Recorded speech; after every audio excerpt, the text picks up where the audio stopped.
Hello, everybody, and welcome. Good morning, good afternoon, good evening, depending on where you are. We're going to be getting started here in just a minute. I want to give people sorry about that. I want to give people some time to join our webinar here. So while we're waiting, please go ahead and introduce yourself in the comments. Introduce where you're from, maybe what IB program you work with most predominantly. And we will be getting started in just 1 minute.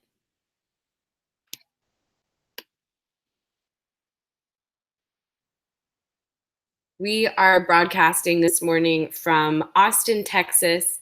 I see we have attendees from Argentina, from Mexico. Good morning. Thank you so much for joining us.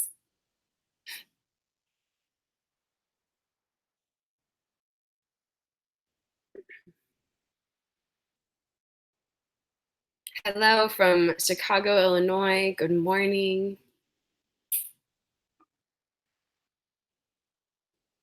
Beacon House.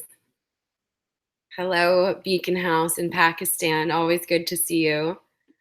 We have attendees from all over the US. Also, if you're going to be at the IB Global Conference in New Orleans this week, go ahead and let us know as well. That way you can see who else is going to be there and hopefully find some great colleagues to connect with. We're really, really excited to be in New Orleans in just a few days. Last year we were in San Diego, had such a great time. You'll be hearing some stories from schools that we met in San Diego. All right, let's go ahead and dive in here now. I'm gonna stop sharing my screen so I can introduce myself to you. Hello, everybody, and welcome. My name is Jessica. I'm the community manager here at Penpal Schools. Before joining the team here, I was a high school special education teacher in the Bronx in New York City. So I saw firsthand how powerful it can be to connect your students with their peers, not just outside of the country, but outside of your school building. We were going to be joined by an IB coordinator in India who unfortunately is not able to join us today. So I really apologize for that. But I've got a lot of great information to share with you still. Whether you are participating in the conference in New Orleans or not, I'm hoping that you find some great resources to take away from this webinar so that you can start providing more global connections in your IB programs. It is a lot easier than you think, and there are a lot of resources available to you and a lot of reasons why you should do that. If you're noticing this great map in our office, this is a map that was given to us by one of our global ambassadors from the Southern Hemisphere who wanted to show us what the world looks like to them down in the Southern Hemisphere. Just wanted to point that out because I know people are probably wondering. I always get questions when I'm on video with people. We are a global learning community, which means that we are always learning from you as well. So with that, let me go back to sharing my presentation with you here, and we will dive right in. If you have any questions throughout the webinar, feel free to ask them in the chat. I'm going to keep my eye on that. If I don't get a chance to get to it, I promise I will reach out afterwards, or I'll give you my contact information so you can ask me questions there. We are going to have a Q&A at the very end, which should make it easy to answer all of your questions. So first, before we dive into anything, who are we and why are we talking about global connections for the IB? In case you haven't heard of Penpal Schools before, we are a global learning community. We've connected over 350,000 students from 10,000 different countries. These are IB and non-IB schools. We're connecting learners in a variety of different learning environments. But we have been growing a lot throughout the IB network. Like I said, we're located in Texas, so we work very closely with TIBS. We've been growing throughout IB Americas, and we're reaching out to IB all around the world because IB schools have been looking for a way to connect for a really long time. Your students are focused on developing international mindedness, thinking about being capable collaborators, and really learning in a way that is meaningful and applies to not just the world right around them, but the world at large. And so that's why we're seeing so many IB students from around the world using Penpal Schools to improve their programming. On the MYP, DP, and PYP level, we're seeing students. I'm going to talk about this a little bit more at the end, but just to give you a brief insight into how students connect on Penpal Schools, they're connected through a project-based learning format. So we offer topics that teachers can embed into their units of inquiry. These make great additional resources to provide some more background information for your students. And then the most important thing, to connect them with their peers around the world to dive in and discuss some of these topics together. In PYP and MYP programs, we see teachers embed these into their units of inquiry. And at the DP program, I see a lot of teachers who allow students to self-select and self-navigate as they are working on their own more individualized units of study. I'm so sorry that I have a little bit of a sore throat here today. I just got back from Australia yesterday, where they have very few IB schools compared to the rest of the world, but still got to meet with some really great content writers down there. So if I sound scratchy or I cough, I apologize. So I have two questions here, which our speaker was going to share with you. I'm going to share some perspectives from our global community instead. But if you would like to chime in the chat and answer these questions yourself for each other, we believe in that learning is a shared experience. So you have a lot to offer to the other attendees. Please feel free to jump in and answer these questions in the chat as well. What are the benefits of connecting your students globally? There are so many. I think the first thing that people think of is this awareness of the world. But I really like this quote from Mike Botswick, who's the executive director of an IB school in Japan. And he said, "At the heart of international mindedness is a frame of mind, a curiosity about the world, an openness towards things other, and a profound appreciation of the complexity of our world and our relationships to each other. You don't have to be in an international context to develop this kind of mindset." There's a lot of ways that you can connect your students with the world, but that alone does not create international mindedness. There's also a lot of benefits to connecting your students globally that extend beyond learning about different cultures and creating international awareness. One of those that we see most often that's really, really powerful for students is a chance to elevate their voice on a global scale, to empower students to express themselves. So this is a high school student from Ukraine who told us, "I'm grateful for the opportunity to share my views with a global audience." Very often in schools, students write. We have them writing every single day, but most often their work is only read by their teacher. So this student also kind of echoed her same sentiment. This is a middle school student from Uruguay who said, "It's more motivating to write to real people who will read my message." So in addition to developing international awareness and an understanding of the world maybe outside of your home country, connecting students with their peers is empowering to them. All of a sudden, they understand the purpose of reading and writing, to communicate ideas and to learn new ideas. You can have students write in your class every single day, but if the only person reading their writing is you, they're going to lose motivation. They're going to lose that why factor, that meaning to it.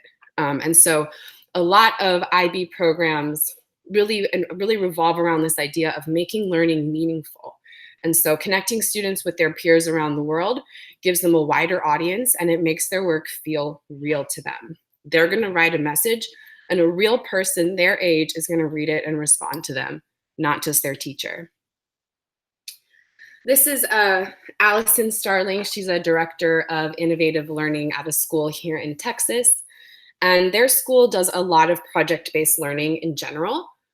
And so she told us that it's wonderful for their students to get exposure to different ideas and ways of doing things, then bring those ideas back into their projects or public products. So again, the benefits aren't just about what your students can learn about the world, but what your students can learn about learning and about thinking and about processes.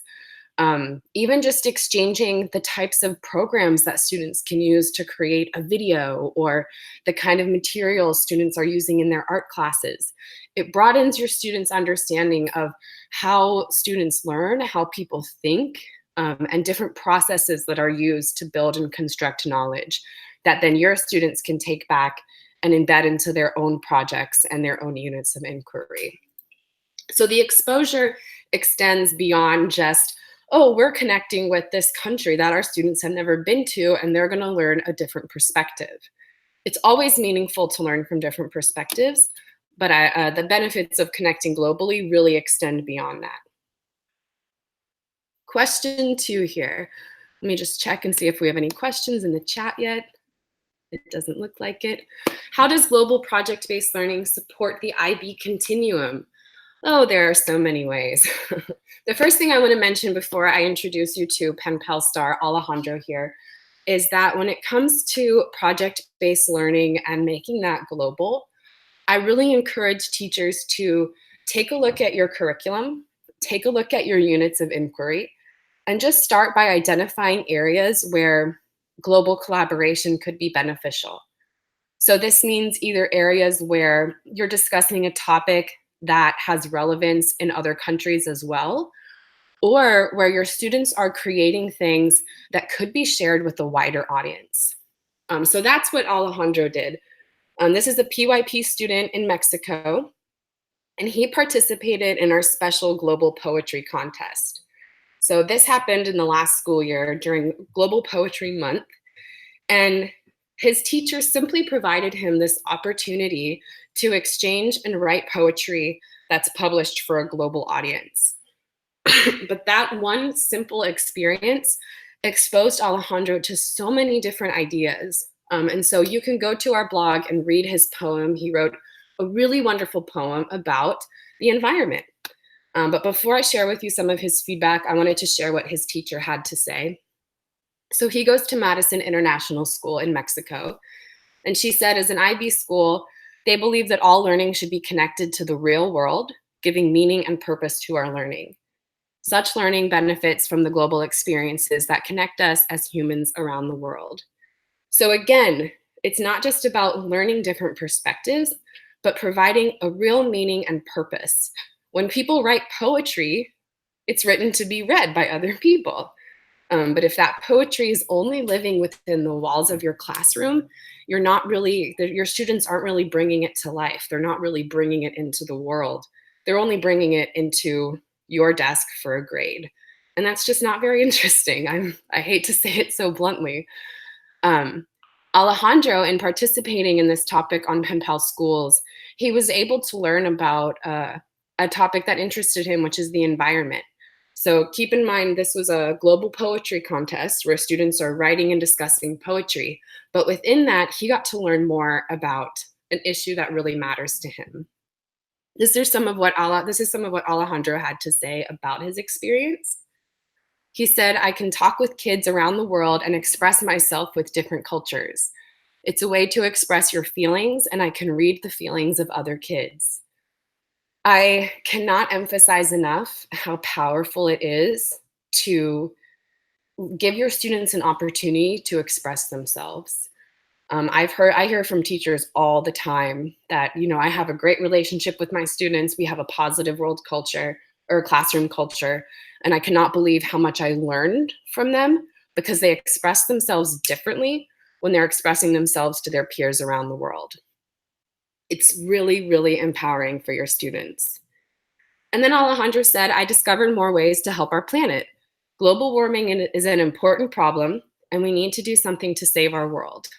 I was inspired by the contamination of the world, the colors that are getting lost, and animals dying because of the contamination.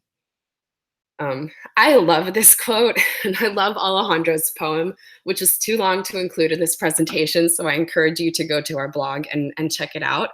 But Alejandro was able to really dive in and think more critically about this issue of global warming through studying and sharing poetry.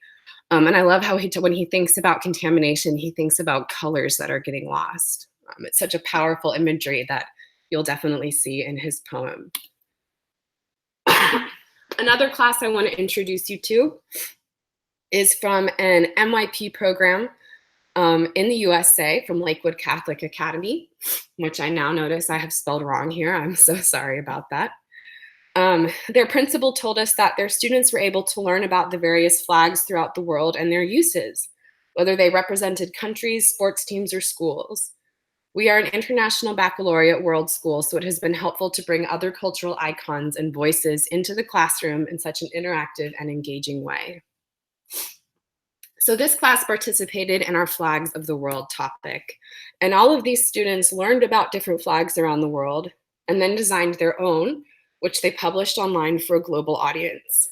I'm gonna send this presentation out in an email after the webinar so you can look more closely at these, and I'll also include the links to the blog post so you can see the other students' flags. But I wanted to show you an example of what this looks like, what work students are really creating when they're learning about different perspectives and communicating with people all around the world. So this flag was designed by Sam, who's an MYP student, and his flag represents immigration to America. He says, "This is something that I'm very passionate about. One half of my flag is representing a person's life before immigration and the other side after. The colors on my flag represent that there is light at the end of every tunnel by yellow and orange. The black mountain represents that the process is very long and might take some time and might sometimes seem impossible. In the end, it is worth all of the trouble. The gray clouds represent that life is hard in America, but harder before you immigrate. The yellow shape represents the Statue of Liberty's head. I incorporated this into my flag because past immigrants would sail in through the harbor and see the statue. I purposefully designed my flag open-ended. This is because immigration is a very personal experience for most people. Although I'm not an immigrant myself, I know that everyone's experience is very different. I did not want to describe anyone's experience wrong." There's a lot that you can see here in Sam's description of his flag and in the design itself. First of all, this student, he says, "I am not an immigrant myself," but by connecting with peers around the world and connecting with peers within his own country even, he's able to learn some different stories, firsthand personal accounts that help him build an idea of immigration and identify some of the symbolism that he wants to use to depict immigration in America in his flag design.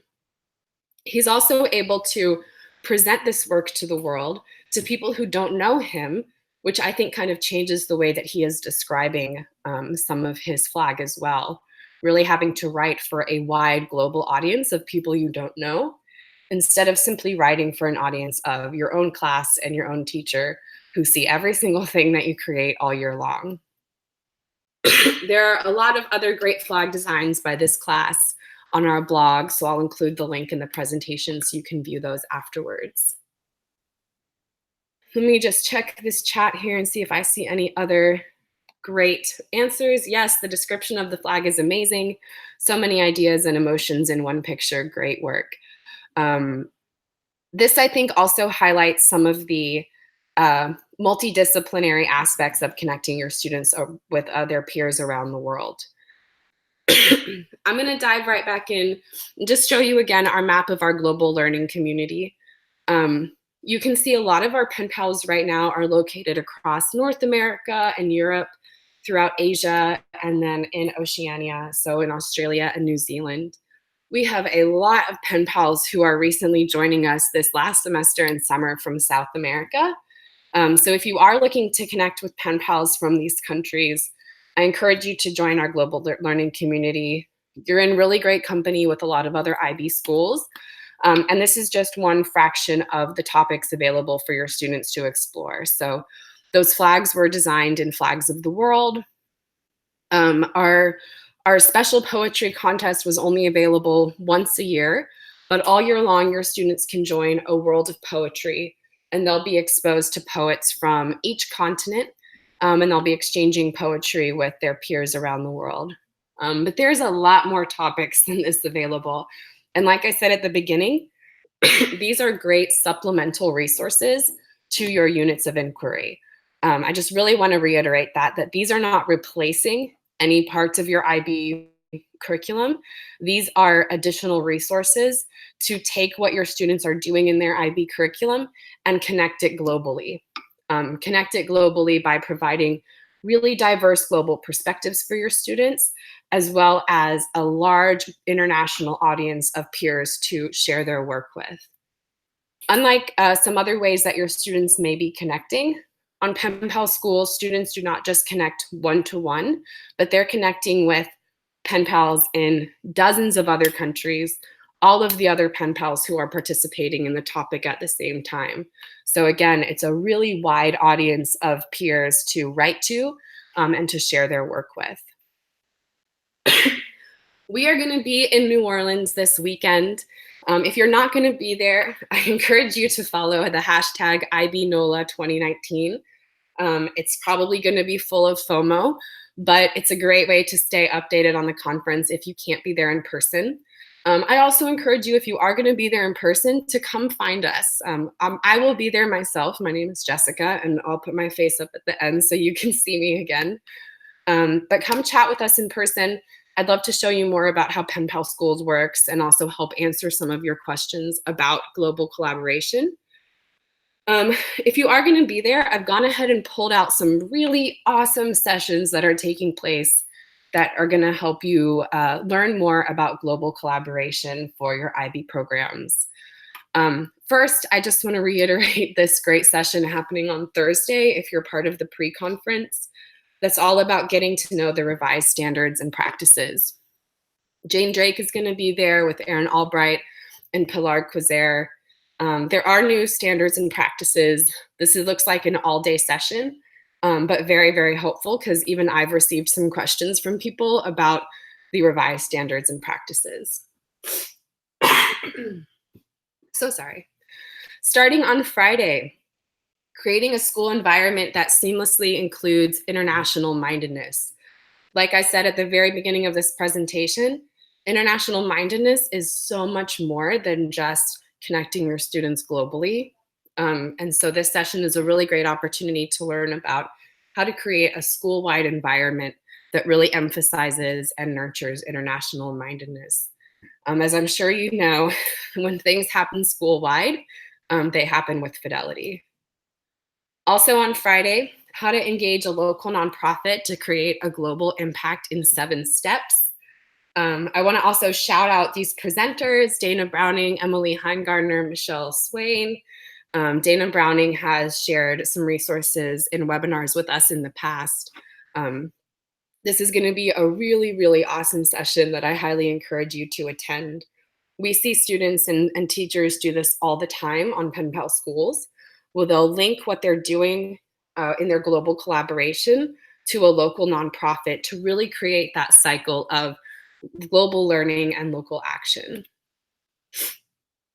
Also on Friday, using project-based learning to center IB classes on the TOK. Project-based learning really fits into global collaboration. I kind of touched on this briefly, but I'll circle back to it, that any project-based learning that you're already doing in your school, with just a few simple steps, you can make it globally connected and globally relevant and really make that seem like a much bigger project for your students with a much wider impact. So this looks like a really informative session. If you are on a DP track, I highly recommend checking this out. Saturday, July 20th. For all levels of the continuum, making international mindedness visible, visceral, and visionary 2.0. Again, another opportunity to learn more about international mindedness.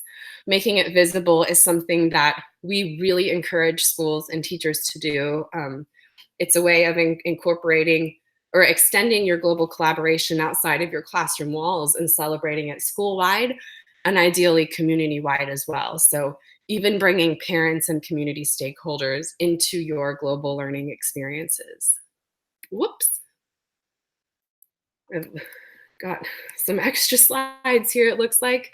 I'm so sorry about that. Okay, there we go. All these great sessions. I don't want you to miss out on any of them. Okay, also on Saturday, For MYP track, thinking globally, acting locally, MYP service learning through local partnerships. Are you seeing a trend here in the sessions that I have found for you? I think about this continuum a lot, thinking globally, acting locally. Like I mentioned at the beginning, I always encourage teachers to just sit down with your curriculum at the beginning of the year and look for opportunities where you can bring more global thinking into your projects or your curriculum. And with that, also more opportunities to act locally and make an impact within your own local communities. For the PYP track, open-mindedness through social and emotional learning. We recently did a really great webinar about social and emotional learning where we shared some awesome resources. So if you're interested in seeing some of those, feel free to email me after this presentation and I'll send you those resources. But for PYP level students, social and emotional learning, really emphasizing SEL, is a great way to develop open-mindedness and start to lay the framework for international mindedness. So this looks like a session that, if I were you, I would not be missing. We've already touched on this session. And my presentation just like doesn't want to continue. It's just too much awesomeness. Some other session tips that I have for you here. They're secret. They don't even want you to see them. I'll just show them to you at this size. Attend everything. So if you haven't been to an IB conference before, they're amazing. There is an opening and closing party. There are great exhibit hall times. There are great events going on. I encourage you to attend everything that you can, attend all the sessions that you can, and those extra events, because that's where a lot of your networking can come in. And networking means more connections for your classroom.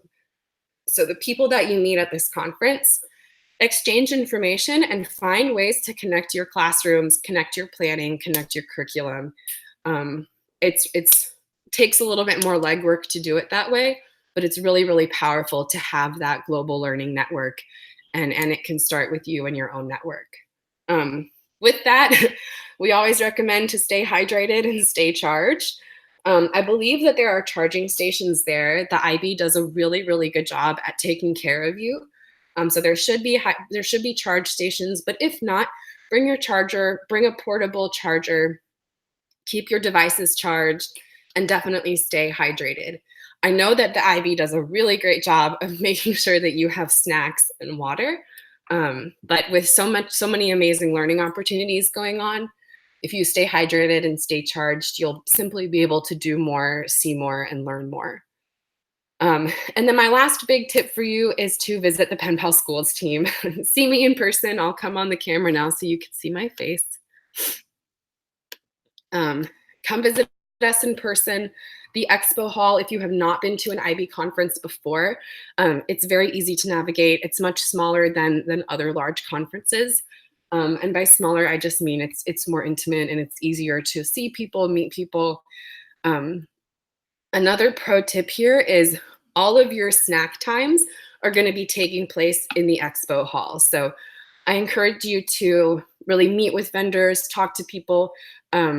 As somebody who will be there with Penpal Schools, I'll let you know that I'm more interested in learning about you and your school and your needs than I am in showing you about Penpal Schools. And I think that's true for everybody that you'll see in the Expo Hall. So if you're looking for some new partners to help you bring more global collaboration to your schools, please come meet us, find me. My name is Jessica, and I'd be happy to answer any of your questions and show you more. So I'm going to take a look here at some of the questions that we have. If you have any other questions, now is the right time to drop them in the comments here, and I'll go ahead and answer them for you. I'll answer these questions, then we'll wrap up our webinar. It looks like we're ending a little bit sooner than planned today because unfortunately you've had to listen to me the entire time. I apologize. Our coordinator in India was not able to join us. I would like to know about the platforms Penpal Schools offers to connect students globally used by schools. You can learn more about Penpal Schools by visiting penpalschools.com. If you're going to be in New Orleans, come find me and I'll show you all the information so you don't have to search for it. But if you visit penpalschools.com, you can learn more about how students are connecting, how you can join our learning community. All of our collaboration happens through our platform, and it's all asynchronous.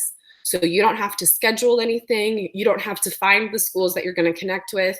You just decide what fits into your curriculum, sign up for a topic, and your students can begin on their own and start exploring and meeting pen pals. If you are going to be connecting your students globally, I highly recommend looking for things that are asynchronous so that you don't have to coordinate time zones and video calls and networks and things like that. Those are really powerful experiences that I encourage you to bring into your classroom as well. But for teachers who are kind of just getting started with global connections, asynchronous makes it a lot easier because you log in during your class time, your students write, and then you move on with your day. And when they log in at their class time the next day, they have answers to respond to. How can we attend the IB Global Conference sessions? Will there be a webinar? I don't know. So if to attend the sessions, you'll need to be going to the global conference, and then the sessions are available for all attendees. So you'll see them in your schedule, but I'm going to send out this presentation so you have the notes about when and where to go. If you are not going to be attending, I recommend that you follow that hashtag on Twitter, hashtag IBNOLA 2019. I'll put that back up in a second. So that's IB NOLA 2019. You can also follow the IB Instagram or the IB Twitter account, which is really helpful. But another thing I recommend is to look up who those presenters are. You can find them on Twitter. You can find them on the IB website. And just send them an email and say, hey, I'm really interested in your session, but I'm not going to be attending the conference. Are there any resources that I can learn from? Really good way to also network and meet really informative, helpful people. Do we have webinars for conference sessions as well? I'm not sure if the session speakers are offering webinars for their sessions. Again, I recommend reaching out to them directly and finding out. The ones that I shared with you here are the ones that looked like the most relevant and interesting sessions about global mindedness and global connections that I recommend that you attend. But if you're not attending the IB Global Conference in New Orleans this week, I first of all would like to apologize. It's going to be a really great time with a lot of fun learning, and we will all miss you. But again, I recommend that you follow along on Twitter so that you can participate from home and reach out to those session speakers individually to try to get some great resources from them. Let me share one last time, just so that you have the IB hashtag to follow. If you do not use Twitter yet to connect globally and meet other schools around the world, I highly, highly recommend that you start exploring Twitter a little bit more, especially for conferences and things like that. If you cannot attend in person, Twitter is a really great way to just get all the best resources that you can review and explore in your own time. So this would be the best hashtag to follow, IBNOLA 2019. You can also follow us at Penpal Schools. We are going to be sharing some tweets from our experience at the conference, but we also always love to share resources all the time. One last thing that I want to share with you as well is that we are offering a discount on Penpal Schools for anybody who has attended this webinar. So if you are interested in learning more about Penpal Schools, want to explore bringing this resource into your curriculum, please visit us at penpalschools.com/webinar discount. Fill out the form. That way you can claim your discount, and we'll be following up with you with some more information. Let me see if there are any more questions here before I say goodbye and let you go back into your Tuesday. It looks like we have answered all of the questions so far. If there are still things that you're wondering about connecting your students with IB schools around the world, please send me an email. So you'll get an email from me right after this webinar that you can reply to, but you can always reach me at jessica@penpalschools.com, JESSICA@penpalschools.com. Like I said, I'm the community manager here, so I support teachers all day long, and I'm happy to answer any of your questions or help you bring more global connections into your IB curriculum. I'm going to put this link back up on the broadcast for you, and I'll leave this up for just a few minutes so that you can make sure to claim your webinar discount. And then if you visit penpalschools.com without the slash webinar discount, then you can explore all of our curriculum, see more about what other teachers have to say about Penpal Schools, and explore bringing this into your community as well. Thank you so much for joining us today. We will be sending out a recording of this webinar to everybody who has registered. Please feel free to get in touch with me directly and let me know what your needs are for global connections in the fall. We are really excited to hopefully work with your school and help connect you with our network of 10,000 schools around the world. Have a wonderful week, everybody. And if you are going to be in New Orleans, we will see y'all soon.